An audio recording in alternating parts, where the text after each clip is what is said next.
Hello everyone, স্বাগতম আবারও আমাদের সিএসএস বাংলা টিউটোরিয়ালে।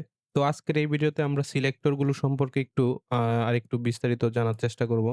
তো এইখানে দেখো আমরা সিলেক্টর বলতে আমরা কিন্তু দেখো ১ম এই কিন্তু এই যে কাকে স্টাইল করব ওইটা সিলেক্ট করলাম। এইখানে ধরো আমরা পুরা একটা ট্যাগকেই আমরা নিয়ে নিলাম। যেমন H1, H1 এ যতগুলো আছে তার জন্য এই স্টাইলটা কিন্তু হবে। হ্যাঁ? আবার এইখানে আমি ক্লাস নিলাম। ক্লাস নেমের ক্ষেত্রে ক্লাস নেম নিয়ে আমি নিলাম। ধরো আমরা একটা স্কুলের কথা চিন্তা করি, হ্যাঁ? স্কুলে ধরো আমরা স্পেসিফিক একটি ক্লাসকে আমরা ধরো ক্লাস 1, ক্লাস 2 দিয়ে কিন্তু সবাইকে আমরা ধরে নিতে পারি, হ্যাঁ? ধরো আমি কিন্তু এইখানে চাইলে ধরো আমি আরেকটা লাইন লিখে নিই।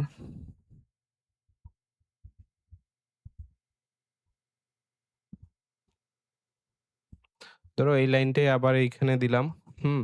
আমি এটা H1 ট্যাগ নিয়ে আমি যদি এটাকে প্যারাগ্রাফ ট্যাগ নিতাম, ধরো প্যারাগ্রাফ ট্যাগ, প্যারাগ্রাফ ট্যাগ আমি এখানেও প্যারাগ্রাফ ট্যাগ দিলাম, দিয়ে সেভ করলাম।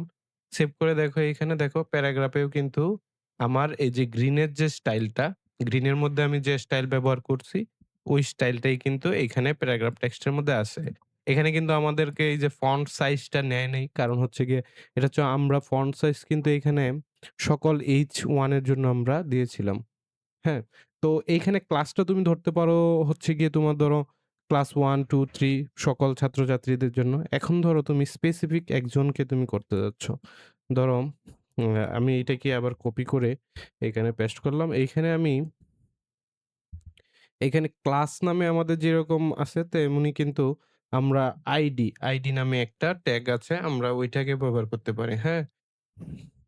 তো আইডির নাম দিলাম ধরো প্যারাগ্রাফ। দিলাম, হ্যাঁ? আইডির নাম সরি। এইখানে আইডির নাম আমি কি দিতে পারি? দেই। আইডি। হ্যাঁ? আইডি দিলাম আমি। অথবা তুমি আইডির নাম তুমি যেকোনো কিছুই দিতে পারো, সমস্যা নেই। তো ধরো আমি টেস্ট নামেই দিলাম এইখানে। তো আমরা এখানে টেস্ট নামে একটি আইডি নিলাম। তো আইডির ক্ষেত্রে কি হয়? ধরো আমি এখানে ক্লাসও এটা গ্রিনটাও এড করে দিলাম এইখানে। না আমরা আপাতত এড না করি। তো এখানে দেখো ক্লাস আইডির ক্ষেত্রে কি করা হয়? আইডি কিন্তু একটা ইউনিক আইডি। যেমন ধরো একটি ক্লাসে ধরো প্রত্যেকের একটি করে রোল নাম্বার থাকে কিন্তু। প্রত্যেকের রোল নাম্বার কিন্তু একেকটা ইউনিক নাম্বার। তেমনি আইডিও হচ্ছে একেকটা ইউনিক। অর্থাৎ এই আইডির সিলেক্টরটি শুধুমাত্র এটিকে বোঝাবে। অন্য আর কোথাও যদি তুমি এই নামে আইডি দিয়ে ব্যবহার করো, তাহলে কিন্তু তোমাকে ইরর দেখাবে। অর্থাৎ আইডি শুধু একজনেরই হবে স্পেসিফিক। যেমন ধরো মোবাইল নাম্বার শুধু তোমারই একটা মোবাইল নাম্বার। তোমার Facebook আইডি ওটা শুধু তোমারই Facebook আইডি। ওইটা কিন্তু আর কারো না। তেমনি আইডিকে আমরা যদি সিলেক্ট করতে যাই তাহলে আমাদেরকে হ্যাশ সাইন দিতে হবে। তারপরে এখানে লিখতে হবে টেস্ট। টেস্ট লিখে আমরা আ 2nd ব্র্যাকেট অর্থাৎ কার্লি ব্র্যাকেট ব্রেসেস দিয়ে এখানে যদি আমরা কালার দেই, কালার দিলাম এইখানে আমরা ব্লু দিব এটাকে। ব্লু দিয়ে যদি আমরা সেভ করি এবং এটাকে আমরা ফন্ট সাইজ দেই। ফন্ট সাইজ আমরা দিলাম ৫০ পিক্সেল। দিয়ে আমরা এটা সেভ করি। সেভ করে আমরা যদি এখানে ব্রাউজার রিলেট করে দেখি দেখো, এখানে কিন্তু এই যে এটাকে আমরা ব্লু দেখা যাচ্ছে। তো এই গেল হচ্ছে গিয়ে আমাদের আইডি সিলেক্টর। মেইনলি সিলেক্টর হচ্ছে হলো গিয়ে ৩ টি। অর্থাৎ আমরা পুরো একটি ট্যাগকে আমরা সিলেক্ট করতে পারি। তারপরে হচ্ছে আমরা একটি ক্লাস সিলেক্ট করতে পারি। তারপরে আরেকটি গ্রিন আমরা সরি আমরা আইডি দিয়েও কিন্তু সিলেক্ট করতে পারি। তো আরেকটি সিলেক্টর আছে যেটা আমরা আসলে এই মুহূর্তে আমাদের শিখার দরকার নেই। এই মুহূর্তে আমরা অন্য কিছুতে ফোকাস করি। ধরো ফোকাস করি। আমরা হয়তো পরবর্তীতে ওই সিলেক্টরটি সম্পর্কে জানবো।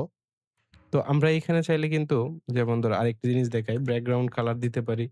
হ্যাঁ, আমরা আজকে একটু প্র্যাকটিস করি। ব্যাকগ্রাউন্ড কালার এখানে যদি আমি রেড দেই, অর্থাৎ এই কোডটা এটা দিলাম। দেখো এটার কিন্তু একটা ব্যাকগ্রাউন্ড কালার চলে আসছে। তো আমরা একটি এইখানে যদি আরো দিতে পারি আমরা, ধরো ফন্ট ফ্যামিলি, হ্যাঁ, ফন্ট ফ্যামিলি এখানে অনেক আছে। ধরো আমরা এটা দিলাম। দিয়ে আমরা সেভ করলাম। সেভ করে দেখি। দেখো এই ফন্টটা কিন্তু একটু অন্যরকম দেখাচ্ছে। আচ্ছা, আমরা ব্যাকগ্রাউন্ড কালারটা একটু এরকম দিয়ে দিই তাহলে হয়তো লেখাটা আরো বোঝা যাবে। দেখো, এই ফন্টটা কিন্তু ওই ফন্টের থেকে ভিন্ন। তো ফন্ট ফ্যামিলি নিয়ে তুমি আসলে জানতে পারো যেমন ফন্ট চেঞ্জ করতে পারি আমরা এই Microsoft Word এ যেরকম চেঞ্জ করি এখানেও তা চেঞ্জ করা যায়। তো আমরা সিলেক্টর নিয়ে এই ভিডিওতে এই পর্যন্তই। আমরা নেক্সট ভিডিওতে অন্য কিছু শেখার চেষ্টা করব। ধন্যবাদ সবাইকে।